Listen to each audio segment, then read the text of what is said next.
শ্রেষ্ঠ নবী শ্রেষ্ঠ উম্মতকে যেই দুরূদ শিখাইছে এটা পড়বেন না বানানোটা পড়বেন? বলেন, নবী যেটা শিখাইছে এটা পড়া উচিত না? আপনি এটা না পড়া বানানো একটা পড়েন। হ্যাঁ, ইয়া নবী সালামু আলাইকা, এটা কই পাইছেন? এটা কোথায় পাইছেন বলেন? এটা নবীজি কোন সাহাবারে শিখাইছে? আপনারা রাগ করে না, হয়তো অনেকে পড়েন, কিন্তু আপনারা যারা পড়েন বলেন কোন সাহাবারে নবী এটা শিখাইছে?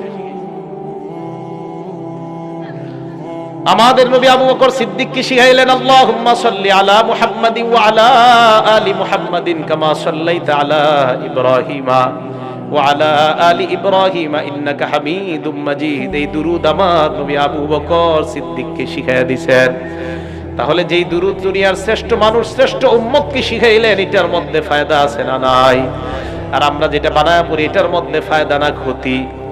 এই কারণে আল্লাহ নবী বলেন, বেদাতি দেখতে যত চমৎকার হয় আর দেখতে যত সুন্দর হয়, বেদাত তো বেদাত, বেদাত শরীয়তের মধ্যে গ্রহণ করা হবে না, এটা পরিত্যাজ্য। বলেন নাউজুবিল্লাহ।